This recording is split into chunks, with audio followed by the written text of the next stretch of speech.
Halo, assalamualaikum warahmatullahi wabarakatuh. Selamat datang kembali di channel Jepriesa. Oke, di kesempatan video kali ini saya akan membahas tentang risiko gagal bayar di AC Cash. Di sini saya mendapatkan beberapa pertanyaan dari teman-teman di video yang sebelumnya. Bang, apa sih risikonya ketika kita gagal bayar di AC Cash?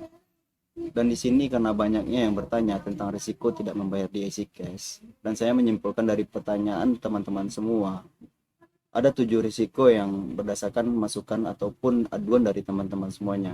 Tapi sebelum saya lanjut untuk membahas video ini, bagi teman-teman semua yang belum mensupport channel ini, silahkan disupport terlebih dahulu agar channel ini semakin berkembang dan saya lebih semangat lagi memberikan info-info terbaru tentang seputar pinjol kepada Anda.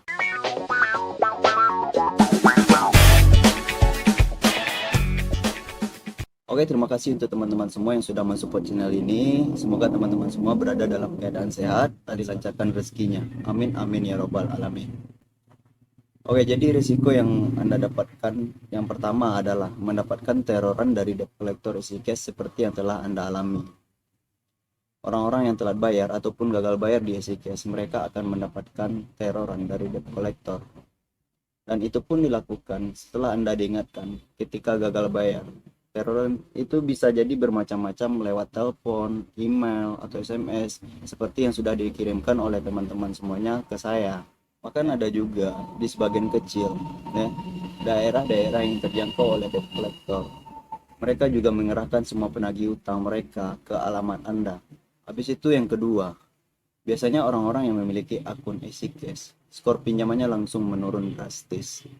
Bahkan juga bakalan bisa hilang dan bahkan tidak bisa digunakan lagi karena dengan Anda bayarnya telat waktu, jatuh tempo, dan diabaikan, kemungkinan besar akun dari isi cash Anda sendiri akan mengalami penurunan limit secara drastis. Tapi menurut saya ini bukan risiko yang harus Anda takuti ya, dan nggak ada masalah. Mungkin ini jalan yang terbaik juga untuk Anda karena terbebas dari utang ya. Habis itu untuk risiko yang ketiga ya, karena aplikasi tersebut terdaftar di OJK, mereka akan memblacklist ataupun memasukkan Anda dalam daftar hitam BI checkingnya. Kemudian yang keempat, biasanya risiko bunga dan dendanya terus melambung tinggi sehingga sulit sekali untuk dikendalikan. Jadi misalkan hari ini kita telat, itu cepat sekali pertumbuhan dari bunga dan dendanya. Jadi semakin lama Anda telat bayar, semakin besar jumlah yang harus Anda bayarkan.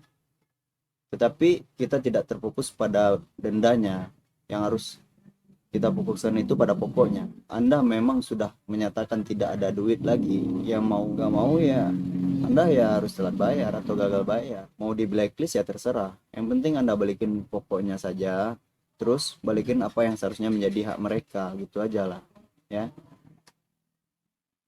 Kemudian yang kelima, ada orang-orang juga banyak yang menyatakan adanya suatu WA atau SMS akan menarik aset atau barang. Tapi di sini kalau misalkannya itu terjadi, risiko aset ataupun barang akan disita. Jadi kembali lagi, apakah denda kredit anggunan atau tanpa anggunan? Kalau kredit Anda beranggunan, kemungkinan besar ya mereka akan menarik aset Anda gitu loh. Tapi kalau misalkan kredit Anda tanpa anggunan, ya nggak bisa. Kemudian yang keenam, yang paling sering terjadi adalah stres. Karena ada teroran dari debt collector. Ketika ada tekanan yang begini, yang begana, yang segala macam, tingkat kesetresan yaitu akan melambung drastis. Panik karena mereka menghadapi tekanan demi tekanan, teroran demi teroran. Siapa yang nggak panik? Ya, sudah duit gak ada, pekerjaan gak ada, pemasukan gak jelas, tambah lagi kita diteror, ya pasti stres lah ya. Ini juga Anda harus memaksimalkan tingkat kesetresannya, jangan terlalu tinggi karena walau gimana pun diberikan tekanan oleh debt collector, mulai dari teroran, ancaman sebar data atau yang lainnya, jangan sampai stresnya berlebihan gitu loh ya. Ya, insya Allah semuanya pasti akan bisa Anda selesaikan dan sesuaikan dengan kondisinya. Jangan sampai terhanyut dalam suasana. Untuk risiko yang ketujuh, ancaman dari isi case juga akan dibawa ke jalur hukum. Ini kita juga sering menemukan ya, baik surat peringatan yang diungkapkan secara terang-terangan oleh debt collector. Jadi kalau hal ini pun bisa terjadi dari pihak isi case, itu kan nggak ada masalah.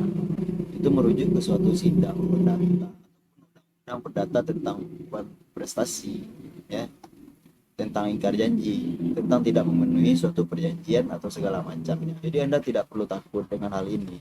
Dan kalaupun Anda dibawa ke jalur hukum, sejauh ini berdasarkan dari pengalaman teman-teman yang menyampaikan saya, ya, baik yang telat 2 bulan sampai 4 bulan, bahkan ada yang 1 tahun, itu belum ada yang sampai ke jalur hukum. Tapi dari segi ancaman memang selalu masuk ke jalur hukum, karena itu sudah menjadi cara tersendiri untuk menakut-nakuti debitur yang gagal bayar, ya. Jadi itu semua untuk teman-teman yang sudah bertanya kepada saya. Mungkin itu dulu yang dapat saya sampaikan untuk teman-teman semua yang bertanya. Saya Jeffrey Esa pamit undur. Wassalamualaikum warahmatullahi wabarakatuh.